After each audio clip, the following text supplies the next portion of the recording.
Pam Stenzel speaks to over 500,000 young people around the world every year about issues of sexuality and the importance of abstinence. In 2001, she participated in President Bush's faith-based and community initiatives held at the White House. She's been a speaker at the United Nations for the Summit on Children conference. The founder of ENLIGHTEN Communications has some eye-openers for all of us, I am quite sure. Pam, you have been away too long. Oh, I know, it's been forever, but it's so great to be back with you. Yeah, Thanks for having me. In the Rogues Gallery, by the way, for anybody who's toured recently. Oh, I'll have to they go would look. see your face up there, so we'll have to get a fresh picture. Yeah. Fresh picture. I think that is what you will bring today. I just want you to know that our audience has, in recent weeks and months, had some eye-openers about the sexualization of our teens and really the pervasive embracing of a worldview that does not line up with God's standards. And this has been your passion for almost 20 years. A long time. Speak into this. Yeah, you know, I started working in pregnancy centers from college, but I think my passion for getting involved was because my own personal story. Back in the 60s, a young 15-year-old girl was raped and had a lot of difficult choices to make, and maybe more so because of the rape, you know, and she chose to give that child life and then to place that child with an adoptive family, and that child was me. I mean, my own biological father is a rapist. I don't even know my ethnicity, but I believe that I'm still a human being and I still have value, and that my life isn't worth less than someone else's just because of the way I was conceived. And I don't believe I deserve the death penalty simply because of the crime of my biological father. Wow, that's a lot of drama right out of the gate. Well, you know, I've not gotten to meet my birth mother, but someday I hope to, and I've been praying for her since I was 4, because when I meet her, I'm just going to wrap my arms around her and tell her I love her, because she loved me enough to give me my life and then to give me my amazing family. I have the greatest adoptive family. My parents, I'm the oldest of 8 children. 7 of us adopted, every color of the rainbow in my family. And I was raised in a godly home with a mom and dad who loved Jesus and taught me not only my own value as a person, but how much God loved me and what a plan he had for me, which is so important, because I think some people say, well, obviously God planned that person, but God didn't plan me. I was a mistake. But you know what?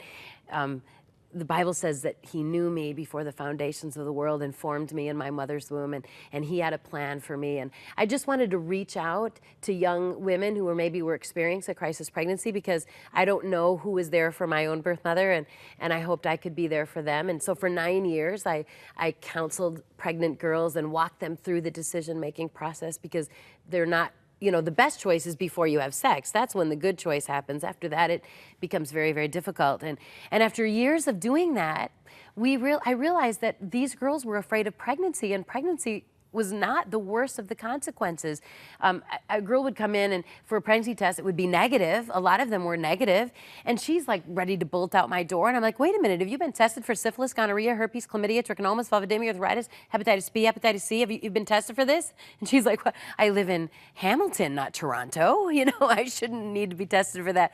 And the reality is that these kids don't realize that it's not just pregnancy survivable.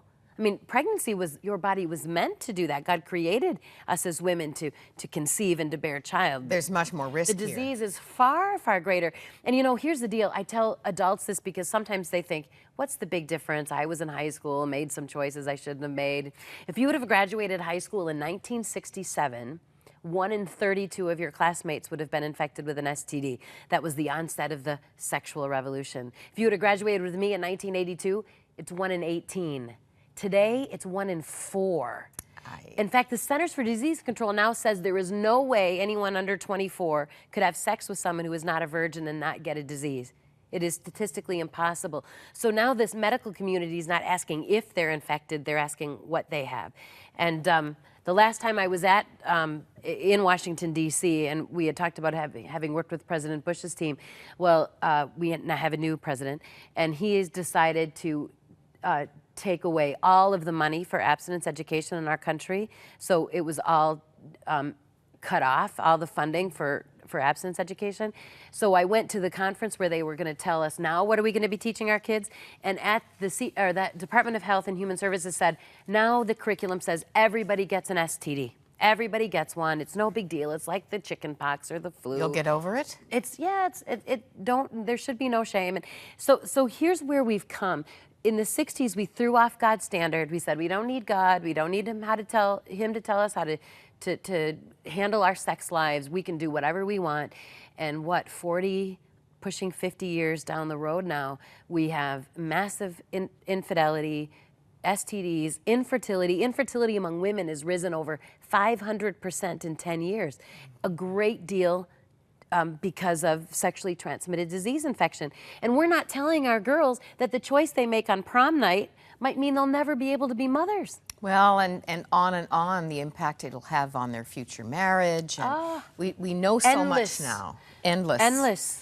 I'm just impressed that a child of rape has not allowed that dark start to, you're a mother of 3 great kids. Yeah. You did not go off the rails in your teens. Your kids are all doing well, and you've had to go through the hormonal stage with at least, well, all of them. All of them. Because your youngest is what, 17? 17. The baby is 17. My oldest is married a wonderful Christian man and teaches first grade and loves it. My only daughter, and then my other son is still single and working on people's computers. But I was just talking to a pastor who said he sees the big problem, part of the big problem with suicide among teens is memory and imagination. And the point he made was they're looking at their past experience and it's infecting their view of the future. That could have been your story, but you plugged into the God who loves you, right? The truths of God and that he has planned for you, and you escape that derailment. Well, and I think part of it is this. Just because I began that way, just because that was my beginning, does not need to be my future. And we believe in a God of redemption, a God who is capable of taking your worst pain, whether it was something you chose or something that was done to you, and given to him, he can make something very beautiful come from that. Now, you've just come from an assembly, and you've got a whole lot of them lined up around here, which is exciting. Yeah. You say if the kids have the facts, they can make the right moral choice in spite of the media, in spite of the peer pressure, in spite of the social acceptance of all of this immorality. Right, I think there's a few key things. One is this. It used to be back in my day, and I grew up in the church, so I grew up going to Sunday school and church and Wednesday night prayer meeting. Every time the church was open, my family was there, so I spent a lot of time there. But in my day, back in the dark ages, here's what was said at church. God said, don't do it, thank you for coming to class. I mean, that was it. And in theory, it should be enough, right? I should be able to say to you, God said, don't do it.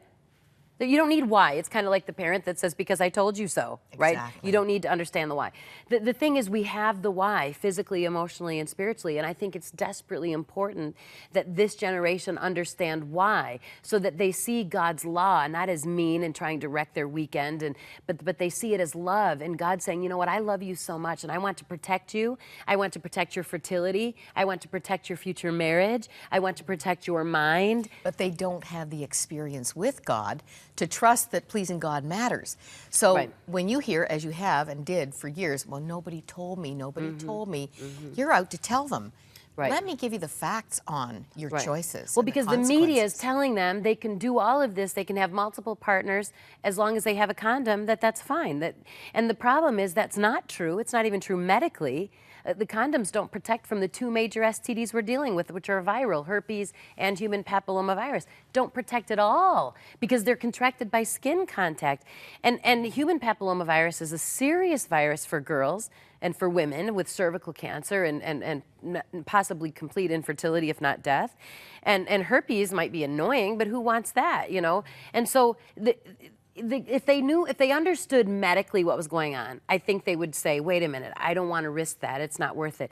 And then I think the next kind of step that I'm trying to get kids to understand is that sexual discipline is something that is learned before marriage, not after. See, I think my generation had this idea that we could kind of sleep around, sow your wild oats, do whatever, and then someday we'll get married, we'll flip a switch, and now we'll be able to control what we never controlled back there. And that's not working very well for my generation.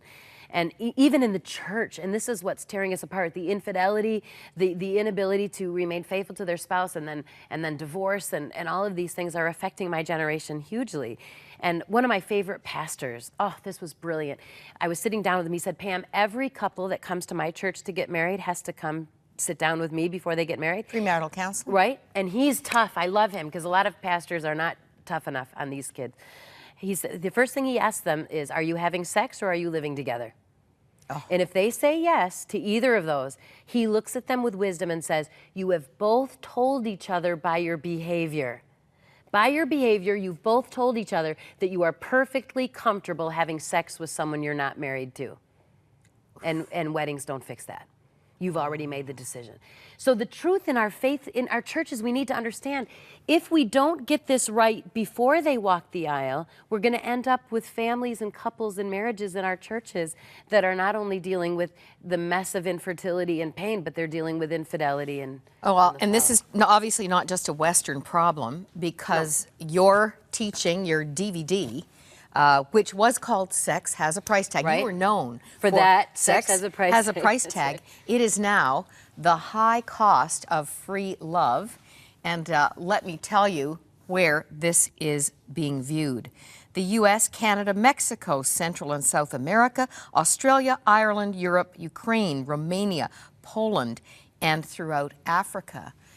Any response on how it's being received? Oh, I tell you, I let students email me because they can go to my fan page on Facebook or they can email me from my website at pamstenzel.com. And just in February, I get an email from a young 15-year-old girl from Dubai. And she says to me, we were watching your DVD in our class at she goes to a private boarding school in Dubai. She's Italian. And she said, I just never heard that information before, and it so moved me and my own story, the story about how I began. Well, then she proceeds to tell me that she was walking home from school and was raped by a shopkeeper and was too afraid to tell anyone. She's afraid she might be pregnant. And I'm going, how do I help this girl in Dubai? She goes, if you don't have 3 witnesses, they could stone you. I mean, it's a completely different culture. So I'm praying and I'm saying, God, please give me wisdom. We found a pastor that was not 2 blocks from her school in Dubai. We got his phone number to her. We said, please go talk to him. We need to get you some help.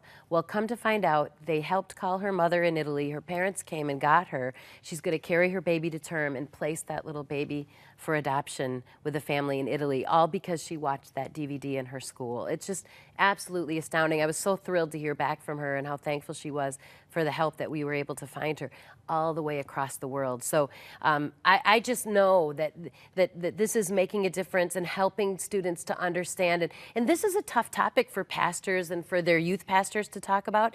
And that's why it's nice. Have somebody come in and do it for you who doesn't know your kids, who can be tough, who can give them the information. And that helps it so that the youth pastor doesn't have to be the one to say all of the hard things that I get to say. Straight up is good. This is a serious issue. And you may be nodding within, as I have for part of this, well, nobody told me. You may be the adult, the parent. And guess what? Pam is dangerous for the kingdom and for kids in a great way. Take a look in the mirror. This one, be transformed by the word, not the world. I'm sure this one is pretty big with the girls. Yeah, that's my girl talk. Girls and their moms. Yeah. And we've got 2 books. Here's Nobody Told Me, a signature theme with Pam, and Who's in Your Social Network. Boy, do we ever want to blame this one. Big contributor. Yeah. Check out our e-store for Pam's materials and pamstenzel.com. Wow. Thank you for making us a stop between assemblies, Pam. Oh, it's a privilege. I'm so grateful to be able to share what God's been doing. I'm sure you're not home in Minnesota too much of the time. Well, it was snowing, so I'm good to not be home at Minnesota when it snows this early in the fall. Good to have you here.